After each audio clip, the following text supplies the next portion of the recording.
வணக்கம் நேயர்களே, இது சானல் ஜி. வெளிச்சத்திற்கு வாங்க.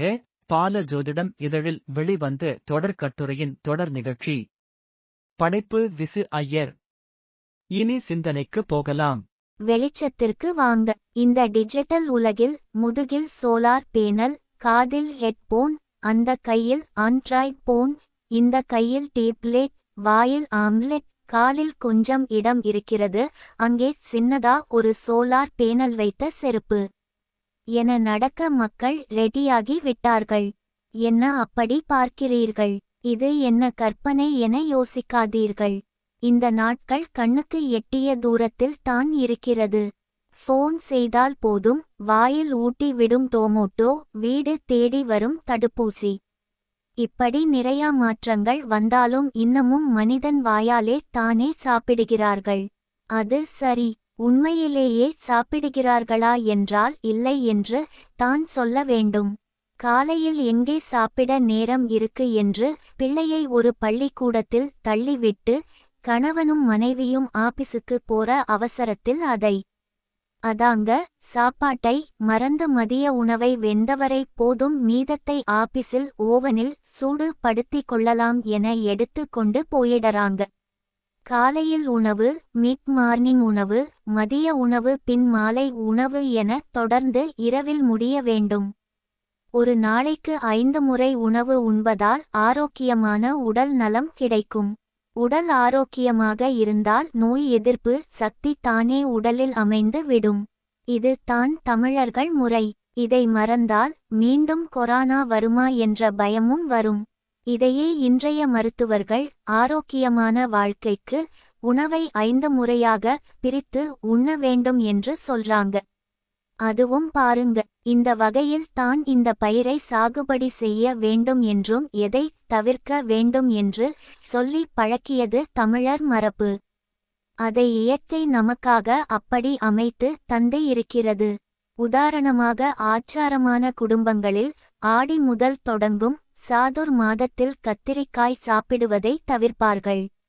இதையே இந்த கத்திரிக்காய் ஆடி பட்டத்திற்கு ஏற்றது அல்ல என்பதை விவசாய நண்பர்கள் சொல்லித் தருவார்கள்.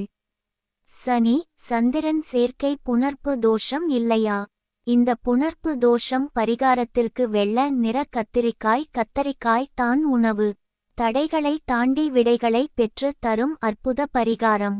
அதிலும் அந்த கத்திரியில் பச்சை, நீலம், வரி, வெள்ளை என எத்தனை வகை, எதை எப்போ சாப்பிட வேண்டும் என்ற வழி முறையை சொல்லத் தொடங்கினால் சொல்ல வந்த செய்தியை சொல்ல முடியாமல் போயிடும். அறுசுவை உணவுக்கும் கிரகங்களின் ஆளுமை உண்டு. அதுவும் நமக்கு பிரியமான சாப்பாடு என்றால் கேட்கவா வேண்டும். இந்த பிரியமான சாப்பாட்டை நமக்கு அடையாளம் காட்டுவது ஜாதகத்தில் உள்ள 6ஆம் இடம்தான். அட, 6இல் இத்தனை இருக்கா என்று கேட்காதீர்கள். பாசனத்திற்கு பயன்படும் நீரை 6 என்று தான் சொல்லுவார்கள் என்பதை சொல்லி தானா தெரிய வேண்டும் என சிந்தித்தால் சொல்ல வருவது புரியும். இப்போ பாருங்கள், 6ஆம் வீட்டில் சுக்கிரன் இருந்தால் பல வகையான உணவுகளை உட்கொள்வார். வெரைட்டி இருந்தால் தான் இவருக்கு சாப்பாடு இறங்கும். சனி இருந்தால் அவருக்கு போதுமான அளவு சாப்பாடும் கிடைக்காது, அல்லது கிடைத்த சாப்பாட்டில் சத்தும் இருக்காது. இந்த 6ஆம் இடம் நீர் ராசிகளாக இருந்து விட்டால் அவர் மது பிரியராக இருப்பார் என்றால் ஆச்சரியமாக இருக்குதா? ராகு கூட இருந்தால் போதும், அவ்வளவு தான், தினமும் அவரை அந்த கடையில் பார்க்கலாம். செவ்வாய் இருந்தால் தேவைக்கு அதிகமாக உணவை சாப்பிட்டு விட்டு மலைப்பாம்பாக நெளிவார். இப்படியே சொல்லிக் கொண்டு போகலாம். உடல் ஆரோக்கியத்திற்கு சாப்பாடு இந்த 6ஆம் இடம் தான். மன ஆரோக்கியத்திற்கு கடன் இல்லாத வாழ்க்கை, அந்த கடன் பற்றி சொல்வதும் இந்த 6ஆம் இடம். அமைதியான வாழ்க்கைக்கு எதிரிகள் இல்லாத சூழல் தான், அதையும் இந்த 6ஆம் இடம் தான் குறிக்கிறது என்பது சோதிட குறிப்பு. அதனால் அன்றாட வாழ்வில் சோதிடம் என்ற அடிப்படை சிந்தனையை புரிந்து கொண்டு நடந்து கொண்டால் நிம்மதியான வாழ்க்கையை எல்லோராலும் வாழ முடியும் என்பதை ஒவ்வொருவரும் புரிந்து கொள்வது அவசியம். முன்பெல்லாம் ஐயர் ஊஞ்சலில் உட்கார்ந்து கொண்டு இருப்பார். அவர் மனைவி, "ஏன்னா இன்னிக்கு என்ன சமைக்கட்டும்?" என்று கேட்பார். ஐயர், பஞ்சாங்கத்தை பார்த்து திதி நட்சத்திரங்களை பார்த்து நீர்த்தன்மை உடைய அல்லது வெட்ப தன்மை உடைய என அறுசுவையில் எந்த சுவை அன்றைய நாளுக்கு ஆரோக்கியத்திற்கு ஏற்றதோ அதை சமைக்க சொல்லுவார். அவர்கள் எந்த தொற்று நோயும் இல்லாமல் ஆரோக்கியமாக தான் இருந்தார்கள். ஆனால் இன்று எந்த காய் மார்க்கெட்டில் விலை குறைவாக இருக்கிறதோ அவைகளை நிலம், நீர், நெருப்பு, காற்று, ஆகாயம் என்ற எந்த தன்மை உள்ள காயாக இருந்தாலும் அது எதிர்மறை விளைவுகளை தருவதாக இருந்தாலும் கூட அதை சமைத்து போடுகிறார்கள்.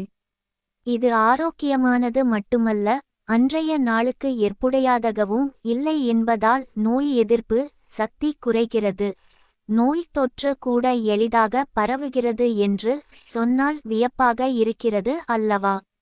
உடல் சக்தி பெற உதவும் உணவு தான் உடலில் சேரும் சாப்பாடு. அது கூழ், இரத்தம், தசை, கொழுப்பு, எலும்பு, மஜ்ஜை, விந்து மற்றும் கழிவு என 7 இடத்தில் வடிகட்டி உயிர் வாழ உதவுகிறது என்பதை புரிந்து கொண்டு அவரவரின் அன்றைய நாள் இருக்க வேண்டும். பசிக்காகவோ ருசிக்காகவோ எதையாவது சாப்பிட்டு எப்படியோ வாழ வேண்டுமா? நோய் இல்லாத வாழ்வே செல்வம் என்ற மனநிலையில் திருப்தியாக வாழ வேண்டுமா என்பதை நாம் தானே முடிவு செய்ய வேண்டும். அடிப்படை ஜோதிடம் தெரிந்து கொண்டு விட்டால் இன்றைய உணவு தயாரிப்புக்கு நாமே மெனு போட்டு விடலாம். அப்புறம் என்ன நோய் தொற்றுக்கு சொல்லுங்கள் குட் பை. நல்லதே நினைப்போம், நல்லதே நடக்கும். இது உங்கள் சானல் ஜி. நீங்கள் விரும்பும் இந்த சானலில் ஒளிவலம் வரும் நிகழ்ச்சிகளை கேட்டு ரசியுங்கள். கொமெண்டில் கருத்துக்களை பதியுங்கள். நண்பர்களுடன் பகிர்ந்து கொள்ளுங்கள். வாழ்த்துக்கள்.